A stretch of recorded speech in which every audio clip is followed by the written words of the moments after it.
तो हमारे पास जो सवाल है उसमें बोला गया है कि summation of you N square और summation of V N square दोनों कन्वर्जेंट सीरीज़ है। अब हमें प्रूव करना है कि summation of you N into we n भी कन्वर्जेंट सीरीज़ है। तो कैसे प्रूव करेंगे, आइए देखते हैं। तो सबसे पहले क्योंकि हमें पता है कि summation of you N square convergent है और summation of V N square ये भी क्या है, कन्वर्जेंट है। अगर दोनों कन्वर्जेंट है यानी दोनों फाइनाइट है, दोनों का सम क्या आएगा, फाइनाइट आएगा।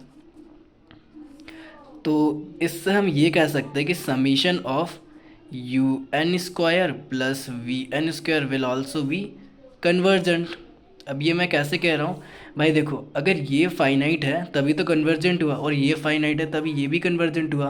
और अगर दोनों फाइनाइट है और दोनों फाइनाइट को अगर हम ऐड करेंगे तो जो हमारे पास रिजल्ट आएगा वो भी तो फाइनाइट आएगा, और अगर वो भी फाइनाइट आएगा इसका मतलब ये दोनों को ऐड करने पे जो सीरीज़ आ रही है वो भी कन्वर्जेंट होगी, सिंपल।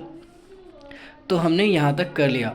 अब हम अगर इसको 2 से डिवाइड कर देते हैं यानी summation of you N square plus V N square divided by 2, तो ये भी कन्वर्जेंट आएगा। हाँ बिल्कुल आएगा, क्योंकि अगर किसी भी फाइनाइट नंबर को 2 से डिवाइड करेंगे तो वो भी फाइनाइट ही होगा, इसीलिए ये भी कन्वर्जेंट हुआ।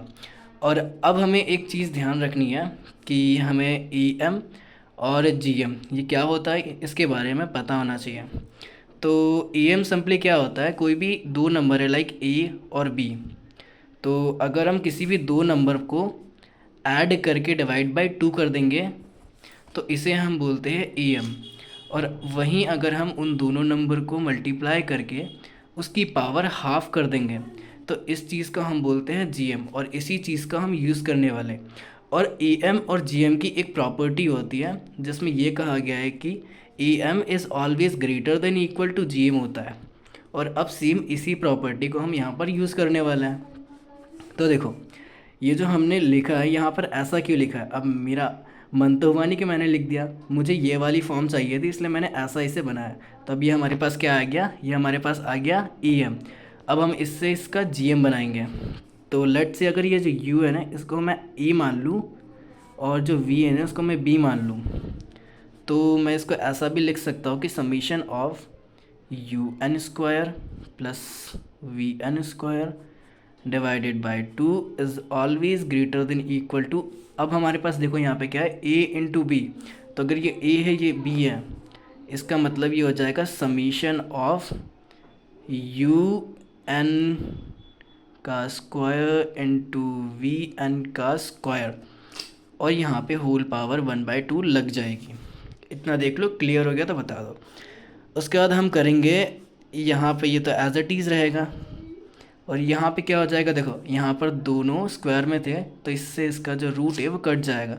तो यहाँ पर आ जाएगा summation of you N into we N. तो अब हमें प्रूव करना है कि ये जो हमारे पास आया है ये भी कन्वर्जेंट है।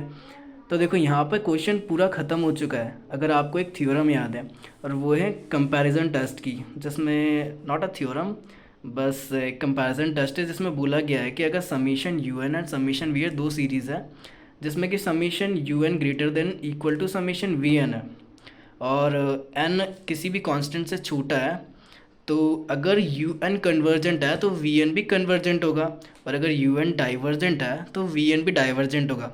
तो देखो अगर मैं यहाँ पर इस पूरे को यानी इस वाले पार्ट को पूरा अपना यू एन मान लेता हूँ और इस वाले पार्ट को मैं अपना वी एन मान लेता हूँ, तो वी एन देखो इससे छोटा है और यू एन का तो हमको पता है कि ये कन्वर्जेंट हो जाएगा। तो इस थ्योरम की मदद से हम ये कह सकते हैं कि जो वी एन है ये भी कन्वर्जेंट होगा। और वी एन में यहाँ पर किसको बोल रहा हूँ, summation of you N into we N. और यहाँ से हमने क्वेश्चन को प्रूव कर लिया भाई कि अगर ये ऐसा कुछ दे रखा है तो ये भी कन्वर्जेंट हो जाएगा, और यहाँ पे हमारा क्वेश्चन पूरा ख़त्म हो जाता है। था ना इजी बहुत।